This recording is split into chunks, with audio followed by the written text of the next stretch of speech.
Bon, je vais vous faire voir mon atelier que je me suis fait. Donc bon bah, voilà quoi, c'est dans un connex, dans un container.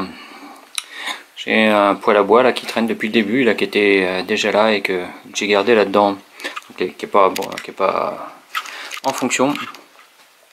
Pas de chauffage, pas de lumière. Mais j'ai organisé quelques outils. Bon, moi j'ai pas fini et ce sera pas fini. Parce que à partir du moment où je vais plus être là, et ben ça va devenir le gros bordel partout. Voilà, j'ai un petit peu de trucs hein, que j'ai. C'est mieux organisé que ça l'était. De ce côté-là, j'ai mes pièces de bateau principalement ici là. toute cette rangée là, j'ai des pièces. Bon, j'en ai aussi là dessous. Un peu partout en fait. Hein. Quand ils disaient qu'ils n'avaient pas d'outils, là j'ai une caisse pleine de paires de pinces. Ici j'ai une caisse pleine de tournevis, une caisse pleine de clés, une caisse pleine de douilles et de cliquets, quelques clés à laine. Et ils disaient oh on n'a pas d'outils, on n'a pas d'outils. Alors on a été obligé d'acheter avec Sam quelques outils avant de venir. Les outils qui n'ont jamais quitté la caisse. Bon, ils n'avaient pas non plus d'outils électroportatifs. Ça, c'est uniquement ce dont je me sers. Bon, j'ai 3 meuleuses différentes parce que pour pas changer les disques, j'ai les disques à demeure sur les meuleuses. 2 perceuses, une scie sauteuse. Enfin, voilà. Quelques outils, quoi. Un peu mieux organisé qu'avant. Bon, c'est quand même un peu le beans, mais... Je vais vous faire voir mon annexe parce que j'ai créé aussi une annexe pour pouvoir ranger en fait tout le matos qui vient de la lodge. Allez, on va partir jusqu'à derrière. On va d'abord passer sur ma tente que j'ai montée pour pouvoir travailler sur les bateaux en étant à l'abri des intempéries. Bon, comme j'ai plus beaucoup de bateaux à préparer, vu que je pars dans quelques jours, c'est devenu ma pièce à fumer. On dit fumer tue. Et bah là, qu'est-ce que je suis en train de préparer? C'est un gros paquet de fumée là. Et bah c'est de la viande d'élan. On la voit? Ouais, c'est cool. Donc j'ai mis il y a environ une demi-heure. Je vais checker mon feu quand même. Donc toujours pareil. Hein, enfin, si vous savez pas comment ça se passe, allez donc voir mes vidéos hein, sur la chaîne. Là j'ai mon bois, c'est du peuplier, du peuplier. Ce qu'ils appellent le cottonwood. J'ai un feu qui est très bas. Donc mes aérations ici sont fermés presque au maximum. Par contre en haut c'est ouvert au maximum. Ça permet d'avoir quand même une ventilation et ouais, c'est bien. Bon, j'ai mon bus qui est arrivé là. Puisqu'on s'en sert tous les samedis pour aller reporter les anciens clients et aller chercher les nouveaux. Donc on va passer derrière. Là j'ai une petite remise aussi. Où là c'est absolument un bordel phénoménal à l'intérieur. Le fameux normalement B&B pour cet hiver, le bed and breakfast. Lorraine, ma coloc, en fait au départ ça paraissait une bonne idée de prendre ça pour cet hiver. Et puis en fait il n'y a absolument personne pour l'aider parce que tous les gens ici sont absolument des incapables. Donc je la vois pas trop tenir ça toute seule cet hiver. Et bricoler les trucs qu'il y a à bricoler, vu que le seul truc qu'elle arrive à bricoler c'est l'ouverture d'une bouteille de vodka ou alors l'ouverture d'un cubi de pinard. Mon truck, donc un flatbed, donc le flatbed, je sais même pas comment on dit en français, enfin un plateau, voilà. C'est un Harvester International qui est pas tout jeune.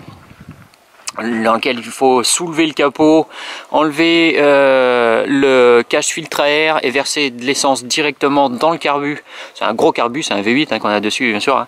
Donc directement dans le carbu pour le démarrer. C'est le c'est le starter, hein. Voilà, c'est la façon de le faire démarrer. Et ici donc j'ai le petit coin que j'ai préparé, donc c'était toute cette place là, c'était de la broussaille, hein, comme on voit en fait sur le côté là. Donc j'ai tout débroussaillé, principalement avec le Kukri. Vous avez aussi qu'à aller voir les vidéos sur le Kukri. Donc j'ai déjà quelques bateaux qui sont à côté. Bon, j'ai pas encore les autres parce que les guides de pêche ils veulent pas redescendre du camp qui est à 70 bornes sur la rivière d'ici. Ils sont très bien là-bas, ils n'ont pas envie de voir Sam. Ils comptent en fait venir le dernier jour, jeter les bateaux ici et puis se casser. Ça va pas trop se passer comme ça. A priori, il y a peut-être des chances qu'on parte avant eux, donc ils seront bien niqués. Là j'ai 3 des 4 comment on dit, des quads, voilà. 3 des 4 quads qu'on a en fait à la lodge. Le premier, c'en est un qu'il a acheté juste là cette saison, qui était déjà une épave. Je lui avais dit faut pas acheter ça, on n'aura que des problèmes. Il a voulu l'acheter quand même parce que le mec il avait envie de faire plaisir au mec, donc il l'a acheté. Enfin bref, c'est une épave, ça vaut rien, voilà. Celui-là il était à la lodge aussi, donc là les deux étaient à la lodge, hein. Donc ils s'en sont servis un peu à la lodge, ils ont absolument tout brayé, donc tout pété, perdu la moitié des pièces, enfin bon bref. Là c'est celui qui restait ici, dont je me suis occupé un tout petit peu. Et donc lui il est hiverné là. Bon, les deux autres j'ai simplement vidé les réservoirs. On va rentrer dans ma deuxième antre magique. Les clés, je suis le maître des clés. Es-tu le cerbère de la porte? Pour ceux qui ne savent pas, ça vient de Ghostbusters. Ghostbusters! Hop!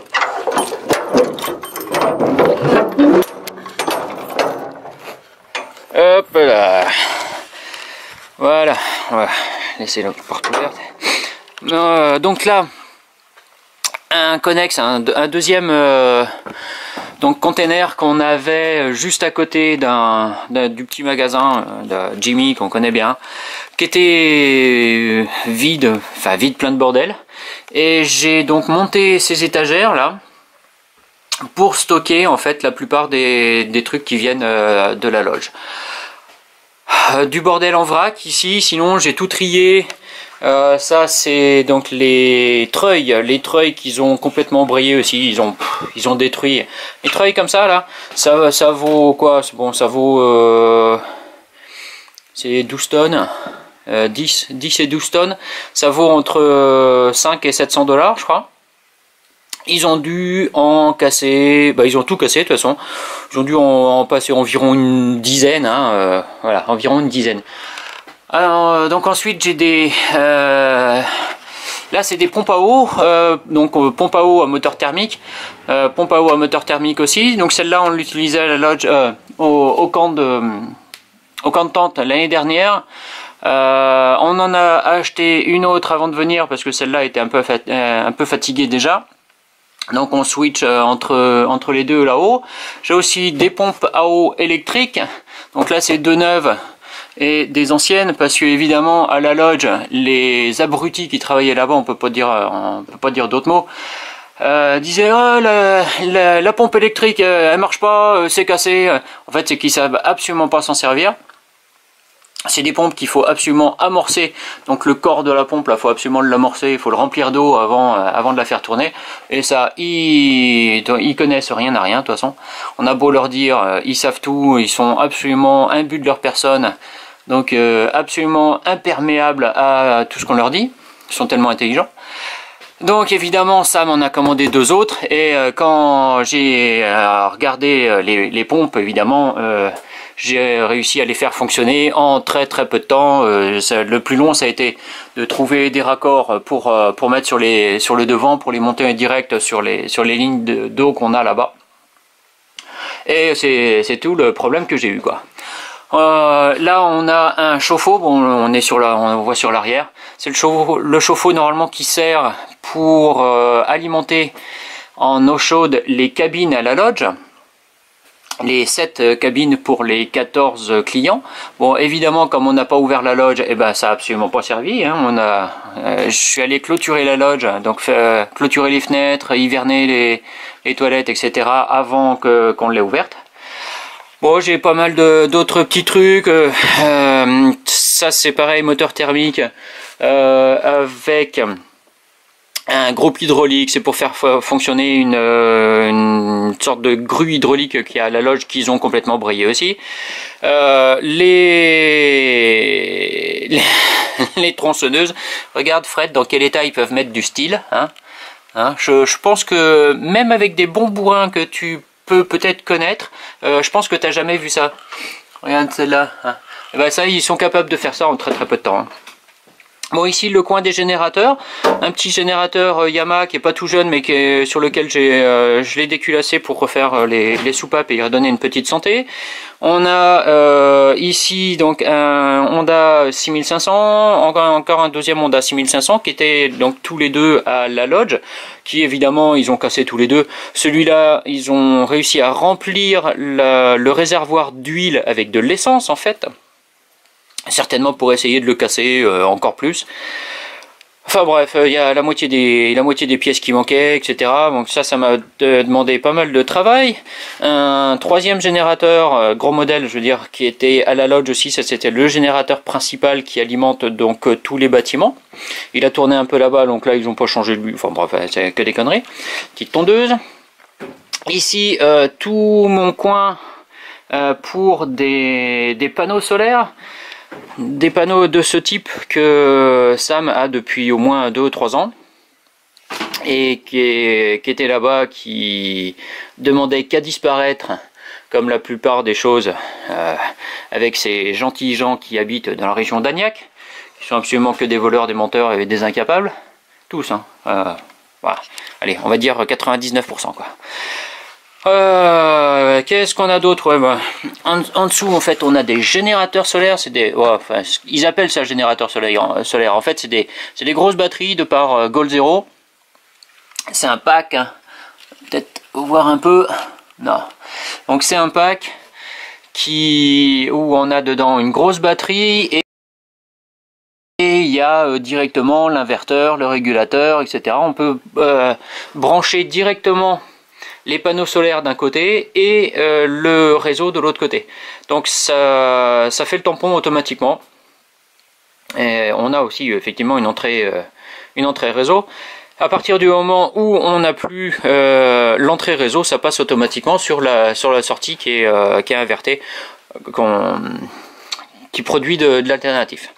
Bon, on a pas mal de chargeurs, parce qu'il y avait pas mal de batteries, des grosses batteries 6 volts qu'on couple pour justement les treuils qui étaient là.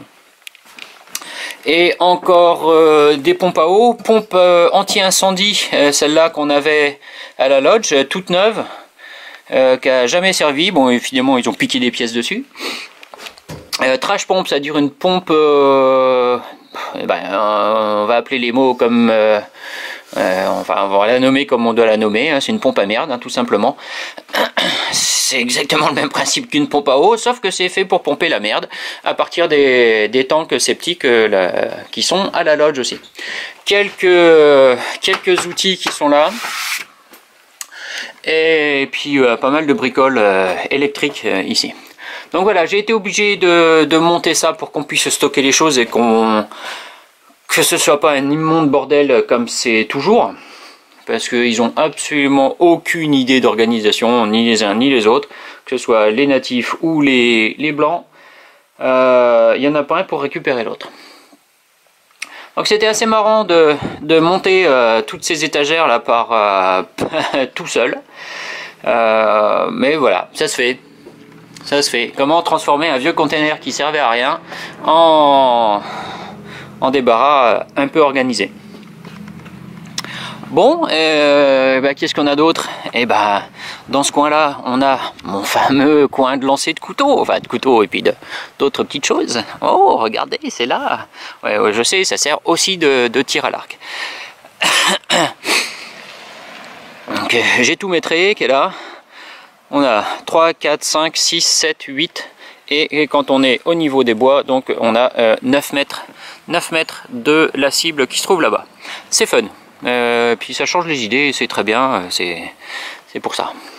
Ça fait du bien. Et j'en fais tous les jours. Bon, et ben normalement, ici je devrais déjà avoir plus de bateaux. Presque tous les bateaux de sortie, puisqu'on a 2 clients. C'est dans l'autre sens. Hop. Voilà, on a 2 clients qui partent demain matin. On est vendredi, ouais. Donc on est vendredi, oui, ils partent demain matin. Et uniquement 2 clients, 2 frères, des jeunes, assez sympas. Et ils sont déjà partis sur la rivière. Il fait un temps absolument pourri. Ce matin, au lever du soleil, il faisait grand beau. Et j'ai ouvert ma fenêtre et tout. Bon, il faisait frais, il faisait à peine 5 degrés ce matin. Mais, mais il faisait grand beau. On a eu une belle nuit. Je suis resté jusqu'à assez tard, jusqu'à 1h30 pour voir s'il n'y avait pas une autre aurore boréale qui pointait son nez. Mais bon, pas de bol. Par contre, il y avait un beau ciel absolument étoilé, pas de nuages. Et les nuages sont arrivés que ce matin. On ne voit même plus la rivière. Les températures ne sont pas montées et le soleil a complètement disparu. Bon, faut dire que c'est l'hiver ici, hein. On est début septembre, l'été ça fait longtemps qu'il est fini, hein. Ça fait l'été a dû terminer le 3 septembre en fait, quand il y a eu l'aurore boréale, et puis après on a eu un temps pourri. Ça s'est dégagé un peu, mais ça reste comme ça. Et ben, quoi vous faire voir d'autre? Je crois qu'on a fait le tour, hein. J'ai un autre connex ici là, mais hop, juste derrière moi ici là. Bon, il est absolument plein de bordel. Ces 2 connex là en fait, ces 2 containers étaient là quand Sam a acheté justement le B&B là, le Bed and Breakfast qui voulait faire. Alors en fait, je vais vous montrer quand même. On a 2 chambres. Donc là-bas, oh, je vais monter, c'est plus pratique.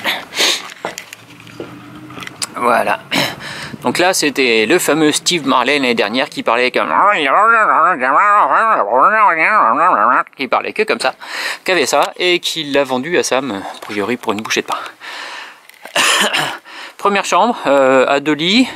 On a une deuxième chambre ici. Normalement 2 lits, on en a mis un 3e. Un peu plus pratique. Et puis là, cette partie-là, bon, cette porte-là et cette porte-là, en fait, on a ce qui est normalement une cuisine et qui est actuellement un dortoir pour les guides quand ils viennent là. De toute façon, c'est fermé, mais ça nécessite pas vraiment de rentrer à l'intérieur. C'est un bordel absolument phénoménal. Une mère truie n'y retrouverait pas ses petits. Et voilà. Oh, Lorraine. Hi Lorraine. How you doing?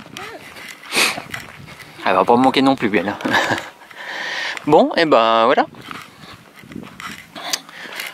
Voilà. Et ben on va commencer à préparer les affaires maintenant. Bon, parce que quand même que vous voyez quand c'est pas en bordel. Bon, j'ai quand même mes 2 véhicules ici, là, celui-là, le Dodge pour aller faire l'essence, et puis le Ford qui sert un peu à tout faire. Et donc cet hiver, les bateaux vont pas rester là, donc ils seront en face, tous derrière le bien. Voilà. Quoi d'autre? Bah tiens, on a notre cuistot qui est là. Cory. Hey Captain Cook. Hi Pascal. How you doing? Good, how are you? Ok. Donc on a transformé cette pièce là qui était un bordel phénoménal quand je suis arrivé, qui était normalement mon atelier l'année dernière, en pièces avec des freezers. Tous ces freezers là étaient à notre petit endroit qu'ils appellent la cave, et donc séparés en deux places différentes.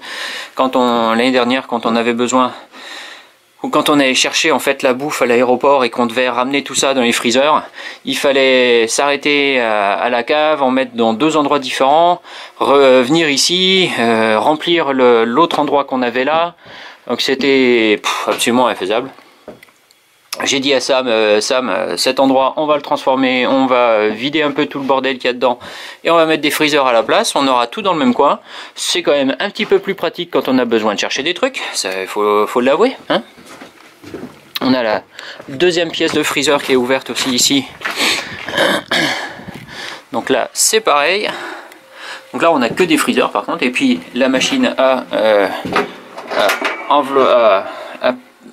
packager les poissons, enfin ouais.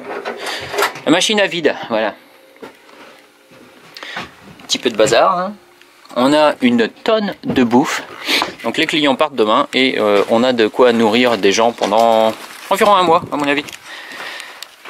Et donc je vais vous faire voir aussi à l'intérieur. Longue vidéo celle-là. Allez. Donc ça, on entre. Bon, vous avez vu déjà des vidéos avec cette partie-là. Salle de bain ici. Hop. Voilà. Tout simplement, c'est pas très grand, mais ça suffit largement. Ici, la chambre de Lorraine. Et là, donc, la mienne. Hop. Ça fait de la buée là. Voilà, mon pieu, mon PC, machin, ma fenêtre avec vue sur la rivière qu'on ne voit pas. Voilà. Sur la moustiquaire, ce serait mieux. Donc là, juste devant, on distingue un peu la rivière quand même. Allez, c'est tout, bis.